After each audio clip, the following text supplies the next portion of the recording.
नमस्कार मित्रांनो, योग की बात मध्ये आपणा सर्वांचं मनपूर्वक स्वागत. अर्थातच मी डॉक्टर रणजित चिकोडे. आज आपण अतिरिक्त वजन वाढ किंवा लठ्ठपणा आणि त्याचा आपल्या बदलत्या जीवनशैलीशी किंवा मॉडर्न लाईफस्टाईलशी असणारा संबंध याविषयीची माहिती घेणार आहोत. मित्रांनो, पूर्वीपासून एक म्हण प्रचलित आहे, पेराल ते उगवेल. तसं मी म्हणतो, तुम्ही जसं खाल तसं तुमचं शरीर होत जाईल. त्यामुळे आज आपण मॉलमध्ये गेल्यानंतर, सुपरमार्केटमध्ये गेल्यानंतर आपल्याला कोणते पदार्थ आकर्षित करतात यांचा जर बारकाईने विचार केला तर ते जंक फूड किंवा इन्स्टंट फूडच आहे असं दुर्दैवाने म्हणावं लागतं. त्या छान रंगबिरंगी पॅकेट्सची आकर्षकपणे केलेली जी मांडणी आहे ती आपल्याला आकर्षित करते आणि आपल्याला ती वस्तू घ्यायचा मोह होतोच. आपण ती वस्तू घेतो आणि घरी परत येऊन केव्हा एकदा खाऊ असं झालेलं असतं. त्याचं कारण टी व्हीवर आणि मोबाईलवर त्या पदार्थांच्या बघितलेल्या कॅची अशा ॲडव्हर्टाईज, त्या ॲडव्हर्टाईजमध्येच त्यांनी निम्म आपलं मन जिंकलेलं असतं. आपल्याला ते खायला भाग पाडतातच आणि आपण ते खातोच. आता आपण जंक म्हणजे काय ते बघूया. जंक या शब्दाचा अर्थ आहे निरुपयोगी, टाकाऊ किंवा साध्या मराठी भाषेत भंगार. तेव्हा या भंगार गोष्टी आपण खायच्या का? नावच भंगार आहे. म्हणजे या गोष्टी शरीराला किती वाईट असतील, किती युजलेस आहेत, किती टॉक्सिक आहेत, किती पॉयझनस आहेत याची कल्पनाच न केलेली बरी. तेव्हा या गोष्टींमध्ये, या जंक फूडमध्ये साखर आहे, मीठ आहे, चवीसाठी काय ते त्याच्यामध्ये घातलेलं आहे,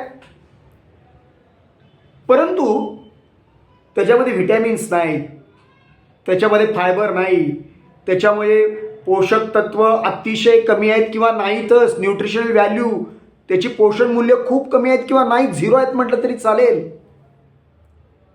तेव्हा जंक फूड किंवा इन्स्टंट फूड हे लवकर उपलब्ध होतं, ते झटपट तयार होतं, ते टेस्टी असतं, ते चवीला चांगलं लागतं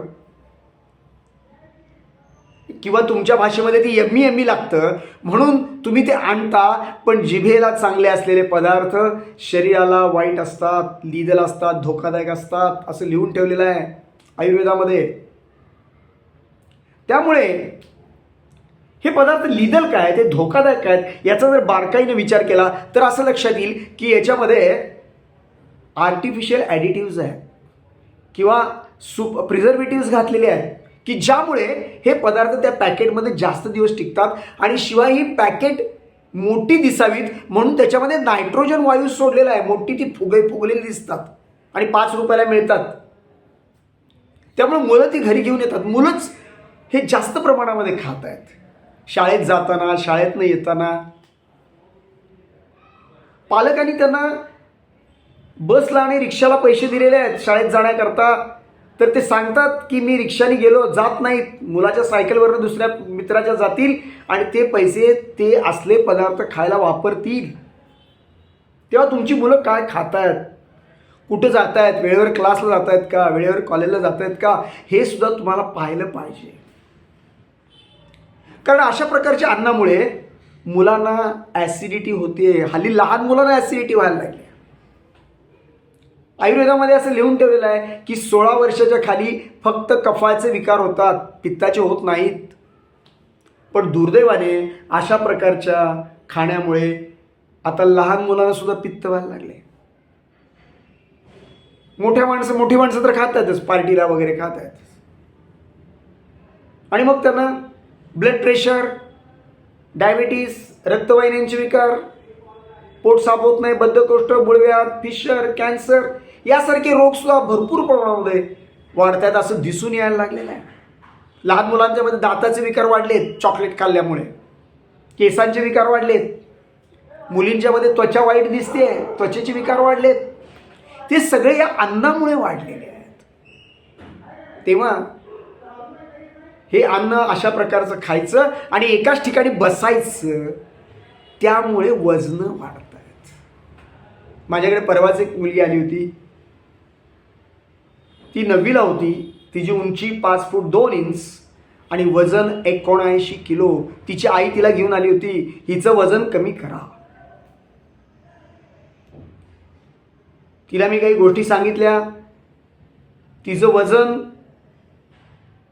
1 फुटाला 10 किलो असा हिशोब केला तर 50 आणि वरच्या 2 इंचाचे 2 52, डिझायरेबल 8 किलो जर एक्स्ट्रा दिलं आपण, काही संकटकाळी असावी चरबी थोडी, म्हणून आजारी पडलो वगैरे तर ती चरबी एक्स्ट्रा कॅलरीज म्हणून वापरतं शरीर, म्हणून तर 60 पर्यंत 58 ते 60 चाललं असतं.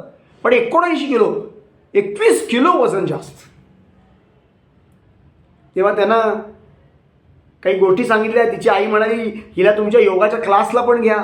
ते आम्ही नंतर विचार करूया म्हटलं. पण सांगायचा उद्देश असा की अशी वजनं वाढताना मुलांच्या मध्ये दिसत आहेत. हल्ली आहारातले हे बदल आणि दिवसभरातली आपली बैठी जी जीवनशैली आहे, सिडेंटरी लाईफस्टाईल आहे, ती कशामुळे आहे हे जर शोधून काढलं तर TV, कम्प्युटर्स, लॅपटॉप, मोबाईलवरचे गेम, ट्विटरवरचे मेसेजेस हे पाहण्यामध्ये, फेसबुक आणि इन्स्टावरच्या प्रोफाईल पाहत बसायचं, मोबाईलवरचे मेसेज बघायचे, ते पुन्हा मेसेज ते पाठवायचे, याच्यामध्येच लोकांचा बराचसाच बहुतांश वेळ जातो आहे आणि त्यामुळे वजनं वाढत आहेत. काही वर्षापूर्वी, अगदी आता मी गमतीनं म्हणेन प्राचीन काळीच, पूर्वी मुलं ग्राउंडवर खेळायला जायची, सकाळी पण जायची, आम्ही दुपारी पण शाळेत खेळायचो, संध्याकाळी पण खेळायचो. घरी आल्यावर दप्तर फेकायची आणि बागेत जायचं खेळायला, शनिवारी रविवारी तर हमखास. आता किती मुलं बागेत जातात? वयोवृद्ध लोक पार्कमध्ये फिरताना दिसायचे, ग्राउंडवर दिसायचे, बागेत दिसायचे. किती दिसत आहेत? खूप कमी प्रमाण झाले.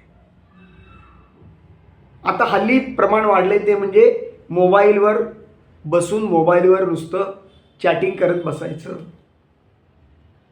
मोबाईल नावाचा राक्षस गुदगुल्या करून आपल्याला ठार मारतोय, आपल्या लक्षात येत नाही.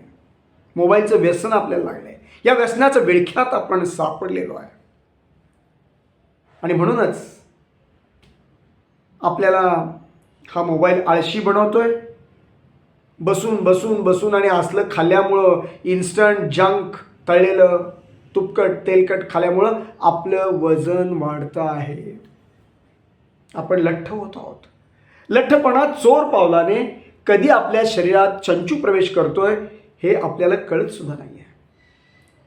आणि त्यामुळेच हे सगळे पदार्थ बाजूला सारून आपल्या पूर्वजांनी सांगितलेली जी भाकरी, भाजी, भात, कोशिंबिरी, वरण, आमटी, ताक, तूप, बदाम, अक्रोड, पिस्ता, काजू, बेदाणे, गाजर, टोमॅटो, काकडी यासारखा सगळा आहार, मेथी, पोकळा वगैरे आहार जर आपल्या जेवणामध्ये असेल, आपल्या आहारामध्ये असेल, तर आपलं शरीर स्वस्थ राहील.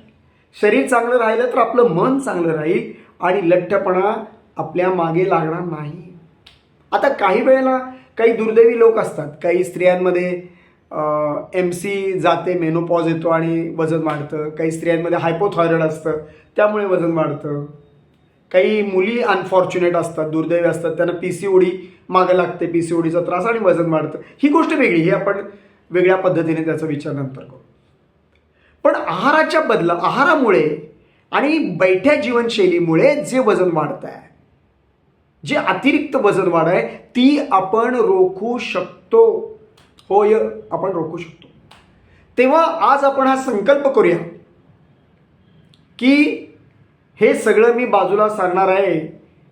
माझा रोजचा व्यायाम असणार आहे, मी ग्राउंडवर खेळायला जाणार आहे, मी बागेत फिरायला जाणार आहे, मी मजा करणार आहे, मी आनंद घेणार आहे आणि माझं वजन कमी करणार आहे. संकल्प काय नव्याच वर्षी करायला पाहिजे असं काय नाही. चांगल्या गोष्टींचा संकल्प केव्हाही केला तरी चालतो. तेव्हा आज आपण हे सगळ्यांनी ठरवूया आणि या चांगल्या गोष्टीसाठी आजच आत्तापासूनच सुरुवात करूया. शुभस्य शीघ्रम. एवढंच बोलून मी थांबतो. धन्यवाद, नमस्कार. हा व्हिडिओ जर आपल्याला आवडला असेल तर तो नक्की लाईक करा, माझ्या चॅनलला सबस्क्राईब करा आणि आपल्या मित्रमैत्रिणींना आणि सर्वांना अधिकाधिक माहिती पोहोचवण्याकरता हा शेअरसुद्धा करा ही विनंती करतो आणि आज इथेच थांबतो. धन्यवाद. नमस्कार.